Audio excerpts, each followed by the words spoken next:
안녕하세요. 중매앱입니다. 이번 시간에는 중매 과외 시간에 학생분과 함께 공부한 LB 세미콘이라는 기업을 공부하면서 구독자분들께도 꼭 가르쳐 드리고 싶은 게 있어서 영상을 준비해 보았습니다. 먼저 LB 세미콘은 비메모리 반도체의 후공정 사업을 영위하고 있고요. 다른 말로 파운드리 업체라고도 합니다. 그리고 여기 보시면 반도체 기업은 크게 종합 반도체 기업, 설계 전문 기업, 수탁 제조 기업, 후공정 기업으로 나뉠 수 있고, 이 나뉘는 회사들을 다른 말로 전문 용어로 표현하는데, 이 용어를 이번 시간에 짧게 설명해 드릴게요. 가장 기초적인 거지만 어렵지 않기 때문에 제가 쉽게 설명해 드리도록 하겠습니다. 먼저 반도체는 크게 네 가지의 과정을 거치는데요. 설계 부분이 있고, 웨이퍼 생산, 그 다음에 생산한 웨이퍼에서 반도체 칩을 따로 분리하는 패키징과 이제 반도체가 잘 되는지 테스트하는 영역, 그리고 판매 유통 영역. 크게 이렇게 네 가지로 나뉘어져 있고, 이 네 가지의 과정들 중에서 회사가 어떤 것을 하는지에 따라서, 즉 네 가지 모두 다 소화할 수 있는 기업은 종합 반도체 기업이라고 해서 IDM이라고 하고요. IDM은 Integrated Device Manufacturer의 약자로 이제 통합 장비 제조 업체라고 생각하면 됩니다. 이 IDM이 될 수 있는 가장 큰 그 주요 요인은 뭐냐면 바로 이 웨이퍼 생산인데요. 이 웨이퍼라고 하는 건 반도체 직접 회로의 핵심 소재로서 사진을 보시면 이렇게 둥근 판입니다. 이렇게 둥근 판 안에 수백 개의 반도체 칩들이 나와져 있고요. 이 반도체 칩들을 낱개로 하나하나 다 쪼개서 다시 기판으로 옮긴다거나 판매할 수 있도록 그 포장하는 게 패키징 작업이라고 합니다. 여기 보시면 패키징이 있고, 테스트는 말 그대로 반도체의 칩이 잘 되나 안 되나를 테스트하는 겁니다. 근데 이 웨이퍼 생산이 왜 중요하냐면, 이렇게 웨이퍼를 생산할 수 있는 그런 공정 기능이 바로 팹이라는 공정인데요. FAB입니다.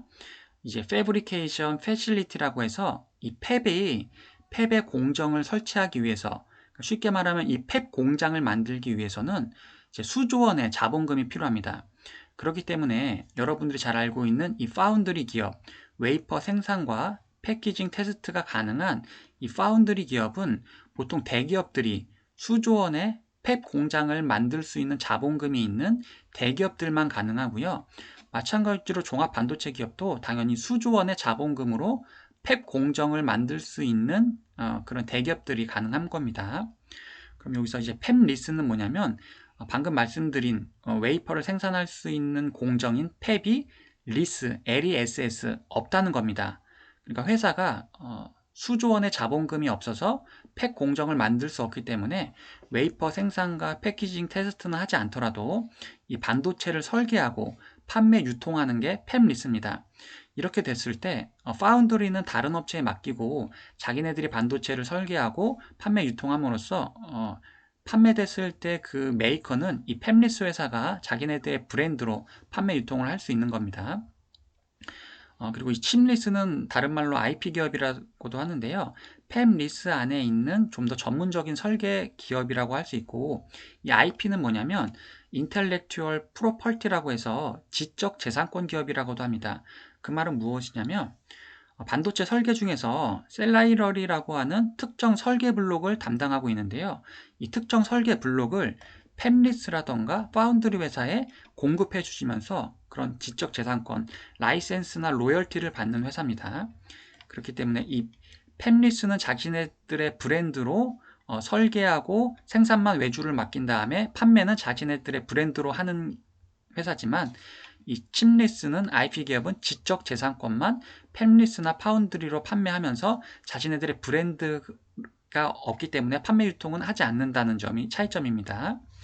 그 다음에 이제 파운드리는 아까 설명드렸다시피 팹이라는 공정을 갖고 있고 웨이퍼를 생산하고 그것을 패키징해서 테스트까지 할 수 있는 기업이 파운드리 업체고, 이 팹리스에서 설계한 그 설계 도면을 파운드리로 넘기기 전에 파운드리는 이제 생산 공정이기 때문에 이 설계한 반도체 그 설계 도면이 이 생산 공정 도면으로 바뀌면서 생산을 잘 할 수 있도록 도면의 디자인을 바꾸는 게 바로 디자인 하우스입니다. 쉽게 예를 들면 우리가 아파트 같은 것도 건축 도면이라고 있거든요. 캐드라고 해서 그 캐드를 건축 사무소로 해서 이렇게 자기네들이 그 좀 더 전문적으로 어, 도면을 그리더라도 실제 현장에서 그것을 짓는 분들이 볼 수 있게끔 더 편하게 바꾸는 게 디자인 하우스 역할이라고 하면 됩니다. 팹리스나 IP 기업에서 설계 도면을 뭔가 이렇게 그 생산 설계가 아니라 전문 설계로 만든 그 전문 설계 도면을 파운드리 공장에서 생산 공정으로 바꾸어 주는 게 디자인 하우스의 역할이고요. 그리고 OSAT라고 해서 이것은 어떤 거냐면 아웃소스 세미컨덕트 어셈블리 테스트라고 해서 이제 반도체 후공정 업체로 패키징과 테스트만 전문적으로 하는 업체입니다.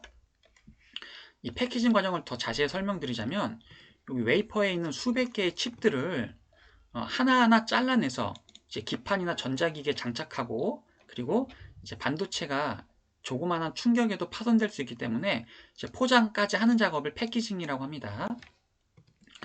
네, 그럼 이렇게 해서 이번 시간에는 LB 세미콘을 공부하기 전에 반도체의 이런 네 가지 과정과 이 IDM, 팹리스, 파운드리, 그리고 IP 기업인 칩리스와 디자인하우스, 그리고 OSAT까지 전반적인 기본 용어들을 설명해 드렸습니다. 그럼 다음 시간에는 LB 세미콘에 관해서 기업 공부 시간, 더 자세한 기업 공부 해보는 시간을 갖도록 하겠습니다. 네, 그럼 오늘도 제 영상 봐주셔서 감사드리고요. 이것으로 영상 마무리할게요. 감사합니다.